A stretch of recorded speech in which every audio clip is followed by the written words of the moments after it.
कक्षा 9वीं की स्टूडेंट पहले आपको बता दें कि इस वीडियो हम आपके यहाँ पर सामाजिक विज्ञान का मासिक अभ्यास प्रश्न पत्र का आपका संपूर्ण उत्तर सहित आपका पेपर कराने वाले हैं। और साथ ही स्टूडेंट आपको बता दें बिल्कुल आपका रियल पेपर है, ठीक है।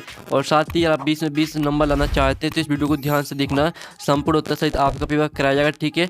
और साथ ही बिल्कुल आपको स्कूल में यही पेपर मिलने वाला है, ठीक है। समय आपका 1 घंटा रहने वाला है। तो चलिए पहले तो आपके यहाँ पर आते हैं, एक शब्द वाक्य में उत्तर लिखिए, ठीक है। पहला आता अरुणाचल प्रदेश और गुजरात के स्थानीय समय में कितना अंतर हो सकता है। तो इसका आंसर रहेगा 2 घंटे, ठीक है। 2 घंटे आपका पहले का आंसर रहेगा, तो आपको याद करते जाना है। फिर आपका दूसरा आता कर्क रेखा भारत के कौन कौन से राज्यों से होकर गुजरती है, नाम लिखिए, ठीक है। तो इसका आंसर रहेगा गुजरात, ठीक है। आपको यहाँ पर क्या रहेगा, पहला रहेगा गुजरात, ठीक है। जो कर्क रेखा वो गुजरात, ठीक है, राजस्थान और साथ ही मध्य प्रदेश, छत्तीसगढ़, झारखंड, पश्चिम बंगाल, त्रिपुरा, मिजोरम, ठीक है। आपको यहाँ पर याद कर लीजिए क्योंकि यहाँ पर ठीक है लिख नहीं पाएगा।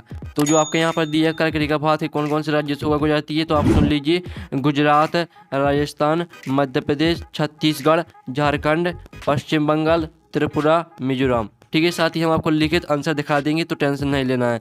तीसरा आता है स्थायी पूंजी किसे कहते हैं, तो इसका आंसर है स्थायी पूंजी से तात्पर्य उस पूंजी से हैं जो स्थायी संपत्तियों का क्रय करने में लगाई जाती है, ठीक है। आपका रहेगा यहाँ पर स्थायी पूंजी किसे कहते हैं। आंसर कंप्लीट हो जाता है। आपको फिर से बता देते हैं, फिर से सुन लीजिए, स्थायी पूंजी से तात्पर्य उस पूंजी से है जो स्थायी संपत्तियों का क्रय करने में लगाई जाती है। फिर आपका जो यहाँ पर चौथा आता, ठीक है, आप यहाँ पर दिल्ली पेट्रियाट नामक पत्र के प्रकाशन का कार्य किस नेता ने आरंभ किया, तो इसका आंसर है हरीश चंद्र मुखर्जी ने, ठीक है। आपका यहाँ पर देख लीजिए आपका क्या आंसर है, इसका आंसर है हरीश चंद्र मुखर्जी, ठीक है। पहले तो आपको यहाँ पर हरीश चंद्र लिखना है, फिर लिखना है मुखर्जी, ठीक है। तो आप यहाँ पर अच्छी तरह से याद कर लीजिए हरीश चंद्र मुखर्जी। अब चलिए आपके यहाँ पर देख लेते हैं, पांचवा शक्ति विकेंद्रीकरण का सिद्धांत किसने प्रतिबद्ध किया, तो इसका आंसर आपका देख लीजिए मोंट, ठीक है। आप यहाँ पर मोंटेस्क्यू आपका इसका आंसर रहने वाला है, ठीक है। मोंटेस्क्यू आपका आंसर रहेगा। साथ ही हम आपको लिखित आंसर दिखा देंगे तो आपको सब कुछ यहाँ पर समझ में आ जाएगा।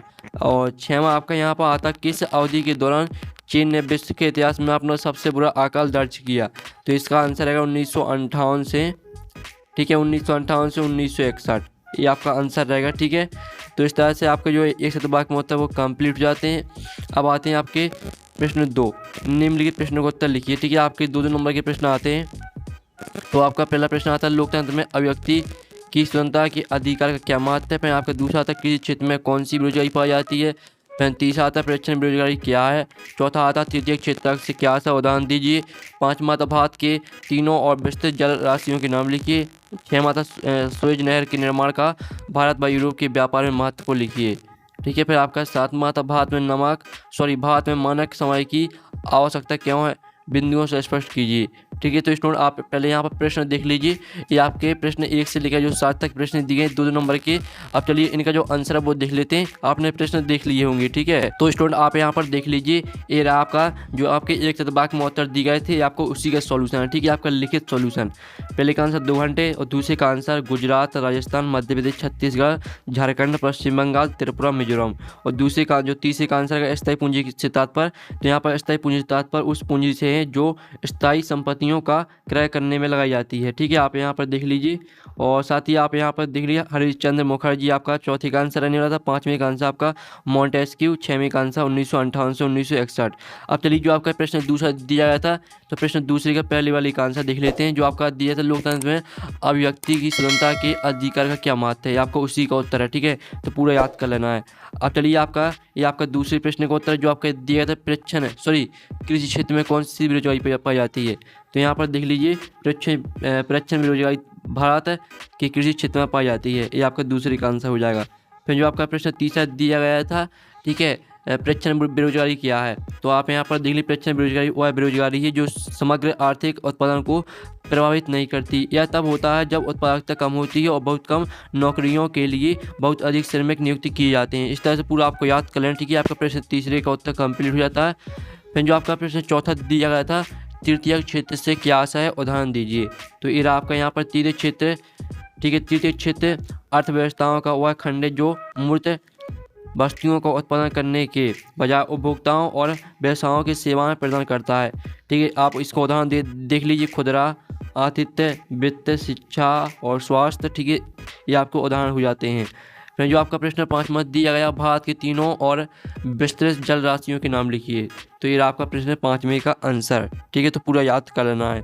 फिर जो आपका प्रश्न 6 मत दिया गया है, सुएज नहर के निर्माण का भारत व यूरोप के व्यापार में महत्व को लिखिए। तो ये आपका आंसर। ठीक है, 6वें का। तो स्क्रीनशॉट आप ले सकते हैं, अच्छी तरह से आपको याद कर लेना है। फिर आपका जो प्रश्न 7वां यहाँ पर दिया गया था, भारत में मानक समय की आवश्यकता क्यों, बिंदु से स्पष्ट कीजिए। तो ये आपका 7वें का उत्तर। तो पूरा याद कर लेना। ठीक है, तो इस तरह से हमने आपका सामाजिक विज्ञान पेपर करा दिए, साथ ही सभी विषय के पेपर हमने डाल दिए हैं बिल्कुल रियल। आप हमारे चैनल में जाकर देख सकते हैं। और PDF डाउनलोड करना चाहते हैं तो उसके लिए आपको PDF टेलीग्राम ग्रुप में मिल जाएगा, और टेलीग्राम ग्रुप की लिंक वीडियो के डिस्क्रिप्शन दी गई है। ठीक है, तो हमें यहाँ पर नेक्स्ट वीडियो में मिलते हैं। Thanks for watching.